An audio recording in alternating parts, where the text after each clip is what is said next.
بسم اللہ الرحمن الرحیم۔ معزز خواتین و حضرات، السلام علیکم ورحمۃ اللہ وبرکاتہ۔ وراثت کے مسائل، اور اگر آپ سابقہ سبق ذہن میں لائیں تو میں نے آپ کو ایک بات بتائی تھی کہ وراثت کے مسائل میں 3 کی گنتی بہت اہم ہے، اور ان 3 میں سے ایک 3 یہ بھی ہے کہ وراثت کی راہ میں 3 چیزیں رکاوٹ ہیں۔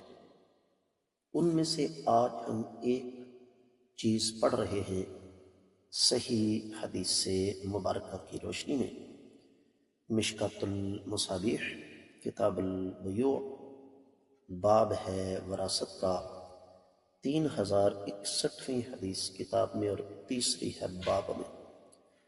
الفاظ سماعت فرمائیے گا۔ وعن اسامۃ بن زید رضی اللہ عنہما قال قال رسول اللہ صلی اللہ علیہ وسلم لا يرث المسلم الكافر ولا الكافر المسلم، متفق علیہ۔ معزز خواتین حضرات، یہ حدیث صحیح بخاری میں کتاب الفرائض 26واں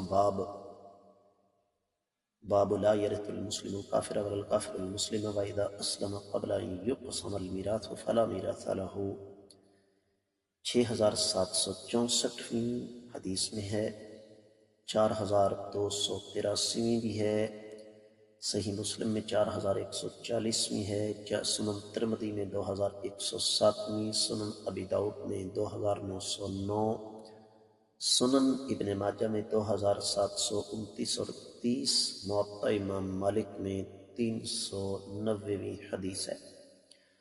حدیث کی سند تمام تر شکوک و شبہات سے بالاتر۔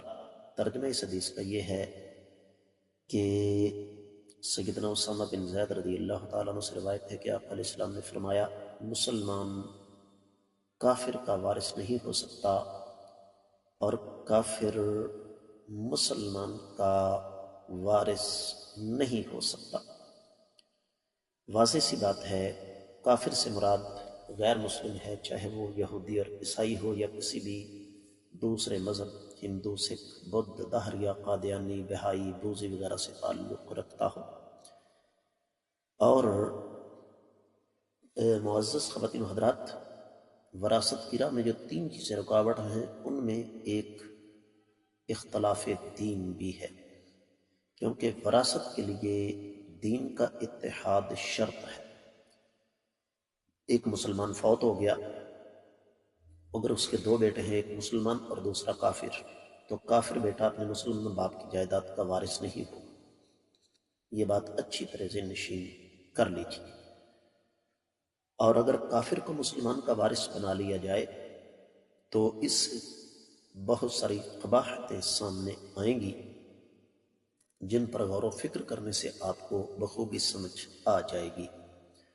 سب سے بڑی قباحت یہ ہے کہ یہ قرآن کے خلاف ہے۔ اب رہا یہ مسئلہ کہ کافر تو مسلمان کا وارث نہیں بن سکتا، تو کیا مسلمان کافر کا وارث بن سکتا ہے؟ بعض لوگوں کا یہ موقف ہے، لیکن یہ بات بالکل بے اساس اور بے بنیاد ہے۔ تو یہ بات اچھی طرح ذہن نشین کر لیں کہ کوئی مسلمان کسی غیر مسلم کا وارث نہیں بن سکتا، اور نہ ہی کوئی غیر مسلم کسی مسلمان کا وارث بن سکتا ہے۔ اس سے ایک اور چیز کا بھی پتہ چلتا ہے، اور وہ یہ کہ دین رشتوں پر بھی مقدم ہے، کیونکہ دین پر ہی ہماری آخرت کی کامیابی یا بربادی کا دار و مدار ہے۔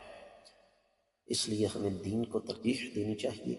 اس کے ساتھ ہی اس حدیث سے مبارکہ کا سبق بھی اختتام پذیر ہوتا ہے۔ آپ لوگوں سے خصوصی طور پر گزارش ہے کہ جہاں تک ہو سکے ان اسباق کو صدقہ جاریہ سمجھ کر ہر فورم پر نشر فرمائیں۔ یوٹیوب چینل کو سبسکرائب کریں، ویڈیو کو لائک کریں، آگے شیئر کریں، کامنٹ سیکشن میں اپنی محبت کا اظہار ضرور فرمائیے۔ میں آپ کی طرف سے رابطے کا منتظر ہوں۔ آج کے سبق سے اجازت دیجیے۔ السلام علیکم ورحمۃ اللہ۔